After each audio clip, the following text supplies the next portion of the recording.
નમસ્કાર, દીપોત્સવ સ્પેશિયલમાં આપનું સ્વાગત છે ને આપણે દિવાળીના દિવસોમાં આવી ગયા છે. દિવાળી ફેસ્ટિવિટીઝ ઓન ફૂલ જોશ છે.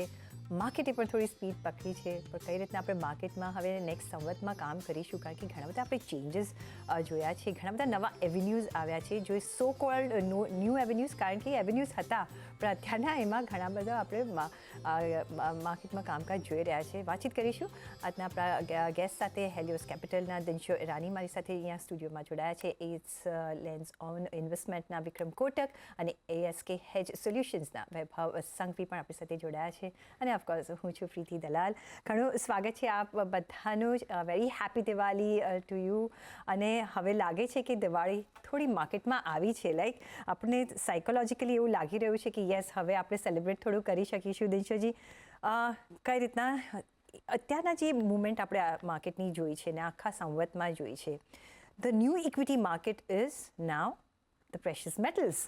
કઈ રીતના તમે જોઈ રહ્યા છો? બિકોઝ પ્રેશિયસ મેટલ્સ એવું સેક્ટર હતું કે આપણે લાસ્ટમાં ડિસ્કસ કરતા હતા, હવે ફર્સ્ટ ડિસ્કસ કરીએ છીએ, કારણ કે એનું જે રિટર્ન આપણે જોયું છે, market beating, equity market beating આવ્યું છે.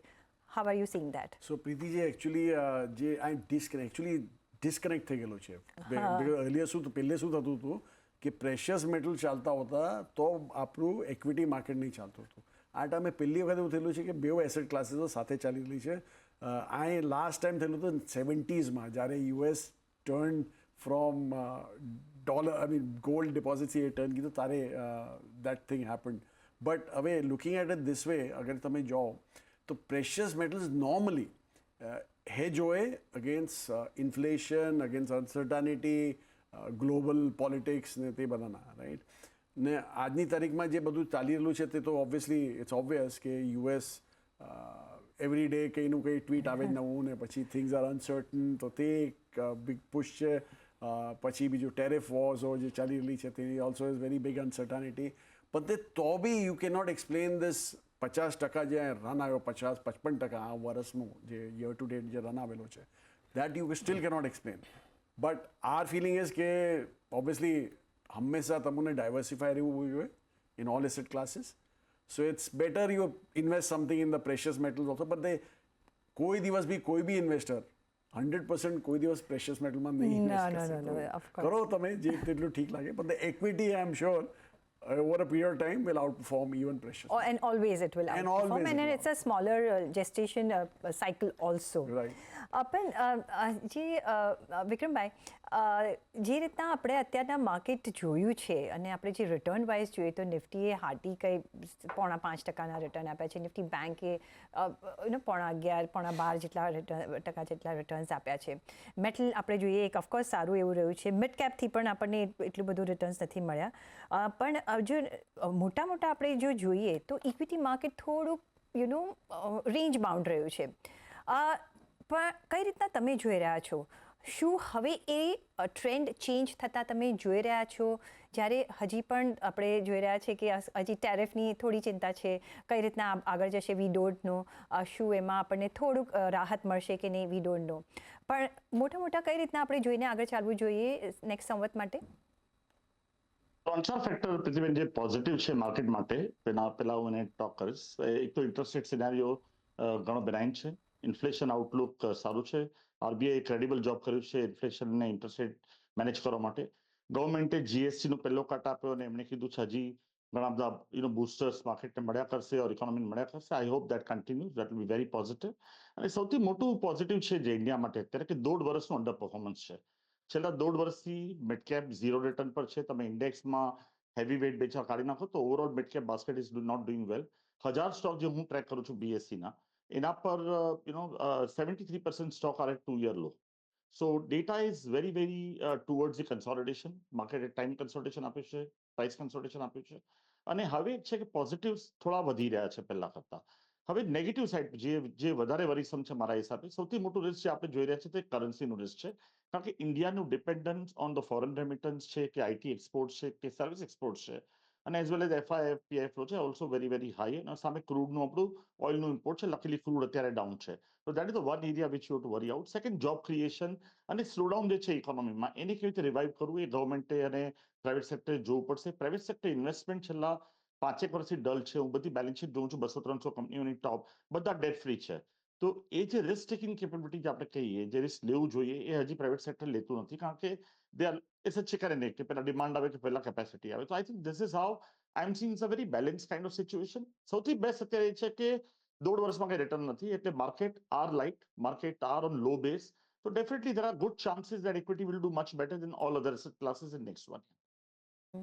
સો that brings me to the next question Vaibhavbhai, કે માર્કેટ કોન્સોલિડેટ થઈ રહ્યા છે, મે બી હજી આપણે થોડું કદાચ જોઈ શકીએ છીએ, આઈ ડોન્ટ નો, પણ એમાં વેલ્યુએશન ઘણા સુધરી ગયા છે. જે એફઆઈએસને વેલ્યુએશનનો પ્રોબ્લેમ હતો, મે બી હવે એ વેલ્યુએશનનો પ્રોબ્લેમ નહીં રહે, but compare to other emerging markets આપણે જો જોઈએ તો how are Indian markets fared at right now, અને વેલ્યુએશન પોઈન્ટ ઓફ વ્યૂ જો એ એફઆઈએસ રિટર્ન બેકનું વિચારતા હોય તો કઈ રીતના અને કયા તમને લાગે છે કે કયા સેક્ટરથી શરૂઆત કરશે, કે કયા એરિયાઝ એમને ગમશે જો એ રિટર્ન કરે છે Indian માર્કેટ્સમાં? I think, first of all, before I start, બધા જ શ્રોતાઓને, fellow પેનલ મેમ્બર્સને અને તમને દિવાળીની ખૂબ ખૂબ શુભેચ્છાઓ. જ્યારે આપણે વાત કરીએ કે ઓવરઓલ બેઝિસ પર એફપીઆઈનો ફ્લો નથી આવ્યો over the last 2 years or 3 years in that sense, એક આપણે કહીએ ને કે એક બેન્ચમાર્ક હતો, કે એક પોઈન્ટ હતો જ્યાંથી યુએસ ઇન્ટરેસ્ટ રેટ્સ વધવાના ચાલુ થયા હતા, and I remember it is 2021. અને 2022 પછી આપણે જોયું એ સાઇઝેબલ નેગેટિવ ફ્લો આવ્યો હતો, અને ત્યાંથી આપણે નથી જોયું કે ઓન અ કન્સિસ્ટન્ટ બેઝિસ એફપીઆઈનું ઇન્વેસ્ટમેન્ટ ઇન્ડિયામાં આવ્યું છે. બિકોઝ કે જનરલી એક કોરિલેશન હોય છે કે જ્યારે પણ ઇન્ટરેસ્ટ રેટ્સ હાઈ પર હોય છે તો ઇમર્જિંગ માર્કેટ્સમાંથી જનરલ રિડેમ્પશન્સ થાય છે, અને વેનેવર ઇન્ટરેસ્ટ રેટ્સ ગો ડાઉન ત્યારે તમે જોવો છો કે ઇમર્જિંગ માર્કેટ્સમાં પૈસા આવે છે. At this point in time જ્યારે આપણે જોઈએ તો I think Fed in the next 3 months to 6 months તમારા ફેડના ઇન્ટરેસ્ટ રેટ્સ ઘટવા જોઈએ, અને એ અગર ઘટે છે તો આપણે એક અનુમાન લગાડી શકીએ કે મોટા મોટી તમારા એફપીઆઈ ફ્લો ઇમર્જિંગ માર્કેટ બાસ્કેટમાં આવશે. નાવ આ તો થયું તમારું પહેલું પડાવ, બટ જ્યારે ઇમર્જિંગ માર્કેટ્સ વિધિન ઇમર્જિંગ માર્કેટ્સની વાત કરીએ તો થોડુંક ટ્રેન્ડ શિફ્ટ થયું છે against India towards China, Korea અને તાઇવાન. આપણે લાસ્ટ 6 મહિનામાં એ સાઇઝેબલ ફ્લો જોયો ઇન્ડિયામાંથી જતા બીજા કન્ટ્રીઝમાં, અને એનું કારણ એ હતું કે આર્ટિફિશિયલ ઇન્ટેલિજન્સની ઓપોર્ચ્યુનિટી, તકો જે હતી એ કન્ટ્રીઝમાં વધારે હતી, એ લોકોના વેલ્યુએશન્સ પણ ચીપ હતા જેમ તમે કહ્યું, અને ઇન્ડિયા થોડું એક્સપેન્સિવ લાગી રહ્યું હતું ઇન ટર્મ્સ ઓફ કે ગ્રોથ પણ નહોતો, અર્નિંગ્સ રિકવરી પણ નહોતી, અને એના લીધે આપણે જોયું કે એફપીઆઈએ ઘણા અંડરવેટ પોઝિશન્સ કર્યા હતા ઇન્ડિયામાં. અને at this point in time last 12 વર્ષના ઓનરશિપના પેટર્નમાં જોઈએ તો એફપીઆઈનું ownership is at a multi year or decadal low આપણે કહીએ તો. So we are set up in a very nice way, જ્યારે અગર ગ્રોથ રિકવરી થઈ રહી છે, અર્નિંગ્સ રિકવરી થઈ રહી છે, અને પોટેન્શિયલ યુએસ ટ્રેડ ડીલ અગર થશે તો મારું માનવું એમ છે કે એફપીઆઈના ફ્લોઝ થોડા અગ્રેસિવ થઈને પણ ઇન્ડિયામાં આવી શકે છે, at least from the next 12 to 24 monthsમાં પર્સપેક્ટિવથી જોઈએ તો. So possibly we are at a very interesting scenario, અને જ્યારે એમનો ફ્લો આવે છે તો ત્યારે આપણે જોઈએ છીએ તે લાર્જ કેપમાં સૌથી પહેલા આવશે, અને પછી મિડ કેપ અને સ્મોલ કેપમાં જનરલી ટ્રિકલ ઓફ થાય છે. સો ટેક કેર ઓફ કે લાર્જ કેપમાં કોન્સન્ટ્રેશન રાખવું જોઈએ, કારણ કે તે વેલ્યુએશન્સ પણ રીઝનેબલ છે, અને ખાસ કરીને બેન્કિંગ અને ફાઇનાન્શિયલ સેક્ટરમાં જ્યાં સૌથી પહેલા you may see some amount of effect. Rightly so. અને જે આપણે દેશોથી જોઈ રહ્યા છીએ બેન્કિંગ અને ફિનાન્શિયલ સેક્ટર, કારણ કે અહીંયા ઘણા બધા પોઝિટિવ્સ છે. જે રીતના ક્લીનઅપ થયો છે, જે રીતના આરબીઆઈની સતત આપણે ત્યાં આપણે મહેનત જોઈ રહ્યા છીએ, જે રીતના લિબરલાઇઝેશન સો કોલ્ડ આપણે જોઈ રહ્યા છે, કઈ રીતના તમે જુઓ છો જો એફપીઆઈ લાર્જ કેપમાં આવે છે, અને એમાં બી જો બેન્કિંગ એન્ડ ફિનાન્શિયલ્સ જે મોટું નિફ્ટીનો બી પાર્ટ છે, અને એક બેકબોન છે ઇકોનોમીનો, આપણે એડવાન્સ ઇકોનોમી તરફ જઈ રહ્યા છે, કઈ રીતના તમે આખા ફિનાન્શિયલ સેક્ટરને જો જોવું હોય તો કયા વર્ટિકલ્સ તમને ગમે છે, કે તમે ફર્સ્ટ ક્યાં તમે નિવેશ રાખશો, કે કયા રેશિયોમાં તમે અહીંયા ઇન્વેસ્ટેડ રહેશો? સો પ્રીતિજી, એકચ્યુઅલી તમે જોવો તો આપણું જે ઇન્ડેક્સ છે, એમએસસીઆઈ જોઈ લો, NSE 500 જોઈ લો, યા નિફ્ટી 50 બી જોઈ લો, બધામાં વેટ BFSI નો સૌથી જાસ્તી છે, રાઈટ? કારણ કે કોઈ બી ઇકોનોમીમાં, એક જે ગ્રોઈંગ ઇકોનોમી હોય તેમાં તો બેન્કિંગ, ફાઇનાન્શિયલ સર્વિસીસ એક ટોટલ ગિવન હોય કે જેમ તમે બોલ્યું બેકબોન, એકચ્યુઅલી એ બેકબોનથી જાસ્તી હોય, કારણ કે તે જ તમને સપ્લાય કરશે મની ફોર કન્ઝમ્પશન એન્ડ તે જ તમને સપ્લાય કરશે મની ફોર કેપેક્સ. જે કેપેક્સ જોઈશે જ, કારણ કે તમે કન્ઝમ્પશન વધી રહ્યો છે તો ઓબ્વિયસલી કેપેક્સ હશે or infra and all that, right? તો તે એક ઇટ્સ અ ગિવન. આ સેક્ટરનો પ્રોબ્લેમ પહેલે શું હતો કે જે હિસાબે RBIએ લિક્વિડિટી કમ કીધેલી હતી, તમને યાદ હશે નવેમ્બર સુધી ખાસું કન્સ્ટ્રેન્ટ હતું લિક્વિડિટીનો, ને એઝ અ રિઝલ્ટ ડિપોઝિટ ગ્રોથમાં જરા પ્રોબ્લેમ થયેલા હતા એન્ડ તેના ચાલતે આગળ તમે પૈસા રેઝ નથી કરતા તમે લેન્ડ બી નથી કરી શકતા. ને RBI was also quite careful કે એવને બી ત્યાં વધારી કરેલા રિસ્ક વેટ્સ વધારી કરેલા અનસિક્યોર ડેટ ને તે બધા. નવા ગવર્નર આવ્યા, આઈ થિંક એવાનો મેન્ડેટ બહુ ક્લિયર હતો કે I have to gate consumption back. ને કન્ઝમ્પશન પાછું લાવવા best thing is liquidity, throw liquidity. મને યાદ નથી કેટલાઓને ખબર યાદ હશે, બેન બનાનકી કરીને એક ફેડના ચેર હતા, તેવનને બધા હેલિકોપ્ટર બેન બોલાવતા હતા, કારણ કે એવનને એ બોલેલું કે રિસેશન ફાઇટ કરવા યુએસમાં હું હેલિકોપ્ટરથી પૈસા નાખીશ, ને જેમ જ લોકો જોશે પૈસા ફ્રીના મળેલા છે એ લોકો ખર્ચો કરશે. એકચ્યુઅલી ફ્રી અહીંયા ઇન્ડિયામાં કંઈ નથી મળતું. તો એવને શું કીધું આપણા RBI ગવર્નરે કે એવને ઇન્ટરેસ્ટ રેટ એગ્રેસિવલી કટ કરના શરૂ કીધા, રાઈટ? તો હવે નાવ યુ હેવ લિક્વિડિટી, સિસ્ટમમાં લિક્વિડિટી છે ને રેટ કમ થઈ ગયેલા છે. પણ તેના ચાલતે એક તો બેંકનો જે ડિપોઝિટ રેઝ હતો હવે ઇઝી થઈ ગયો છે, દે કેન ઇઝીલી લેન્ડ, કારણ કે હવે પૈસા સસ્તા થઈ ગયેલા છે. Problem is NIMs, net interest margin. કે ત્યાં જે કમ્પ્રેશન કંઈ એટલું એગ્રેસિવ કટ કીધું છે તો એ લોકોનું નોર્મલી જે બોરોઈંગ હોય તે એ લોકોને થોડા લોંગેસ્ટ ટર્મના હોય, ને landing is on real rate, right? તો તે હિસાબે નિમ કમ થઈ ગયેલા છે. તેથી આ ક્વાર્ટરમાં તમને પ્રોબ્લી તે ઇમ્પેક્ટ દેખાશે, the worst of impact will be through, પણ તે સ્ટીલ આ બેંક્સોએ બહુ સારું મેનેજ કીધું છે. કાંઈ કહેતો છું કારણ કે જે નિમ કમ્પ્રેશન છે એટલો ઇમ્પેક્ટ નથી કરવાનો જેટલો એવરીબડી એક્સપેક્ટેડ, ને ઓલરેડી એડવાન્સ નંબર્સ ખાસા મોટા બેંકોના બધાના આવી ગયેલા છે. તો તે હિસાબે તો it's doing very well, right? So banking sector આપણા હિસાબે કન્ઝ્યુમર ફેસિંગ બેંક્સો, કારણ કે ultimately consumption has to kick in. તે અગર જો આવી ગયું તો કન્ઝ્યુમર ફેસિંગ બેંક જેમ HDFC થઈ ગયા, ICICI થઈ ગયા, ઓર ઇનફેક્ટ NBFCsને તો બહુ સારું થયું, કારણ કે એ લોકોનું એક તો લિક્વિડિટી જે મેં બોલ્યું તેના વાસ્તે તો એ લોકોનો પ્રોબ્લેમ તો કે they use to borrow from banks, ને બેંક્સમાં વેટ્સ વધારી કરેલા હતા, તો તે હિસાબે they become more comfortable. So maybe private banks અને NBFCsમાં આપણે નજર રાખી શકીએ છીએ નેક્સ્ટ સંવતમાં. કન્ઝ્યુમર ફેસિંગ NBFC અને કન્ઝ્યુમર ફેસિંગ તમે જોયું હમણાં તમારો એક ચાર્ટ જોલો Bajaj finance was the best performing. Yes definitely. તો ત્યાં ઓફકોર્સ આપણે નેક્સ્ટ સંવતમાં પણ નજર રાખી શકીએ છીએ. વિક્રમભાઈ, હવે દિનશોજીએ કીધું હેલિકોપ્ટર ને પછી પૈસા પડે એવું આઈ ડોન્ટ નો ઇન્ડિયામાં ક્યારે થશે, પણ જે એક રીતે થયું છે GST, જે આપણને GST 2.0 જે આપણે જોવા મળ્યું, સાથે જે બજેટમાં જે રિલીફ આપવામાં આવી હતી એની હવે આપણે મલ્ટીપ્લાયર ઇફેક્ટ જોઈશું, બિકોઝ ફેસ્ટિવ સિઝન છે ને વિચ વી આર સીઈંગ. તમને શું લાગે છે કે બીજા કયા એવા તમે આગળ જતા કયા સેક્ટર્સ પર બેનિફિટ જોઈ રહ્યા છો, અને એના પ્રમાણે જો તમારે નિવેશ કરવું હોય તો કઈ રીતના કરશો, અને કયા વર્ટિકલ્સ ચૂઝ કરશો, કયા એરિયાઝ તમે ચૂઝ કરશો? તો નહીં, તમે કરેક્ટ કીધું કે RBIના બેનિફિટ્સ અને GST કટના બેનિફિટ ડેફિનેટલી પ્લે આઉટ કરશે શોર્ટ ટર્મમાં. પણ લોંગ ટર્મ જે આપણે કરવું હોય પ્લે આઉટ, તો ગવર્મેન્ટ હજી ઘણું કામ કરવું પડશે, પ્રાઇવેટ સેક્ટરે સપોર્ટ આપવો પડશે. ને આપણે જે મેક ઇન ઇન્ડિયા થીમ હંમેશા ડિસ્કસ થયો છે, જે પાર્ટલી એક્ઝિક્યુટ થયો છે, એને પૂરો કરવો પડશે, particularly in the global world which is more deglobalize and also is tariff driven. સો તમારે તમારી કે ડિપેન્ડન્સી કે તમારું પોતાનું કન્ઝમ્પશન સુધારવું પડશે. સો અમારું માનવું છે કે સૌથી ફેવરિટ સેક્ટર અમારો છે એ કન્ઝમ્પશન છે. અમને એવું લાગે છે આ બધી ઇમ્પેક્ટ ફાઇનલી જઈને કન્ઝમ્પશનમાં જશે. વેન આઈ સે consumption is more towards discretionary spend like hotels, airlines, which we are bullish for many years, અને consumer durables છે કે all these areas, QSR છે, these are the areas we think that will do very well over the next 1 to 2 years. અમને cement પણ એક એવું sector લાગે છે કે જે પ્રમાણે ગવર્મેન્ટનું સ્પેન્ડિંગ થયું છે, cement sector will also continue to do well, and it's a very nicely structured, not very expensive, અને એક સારું 15-20-25% રિટર્ન તમને એક વર્ષમાં આપી શકે છે.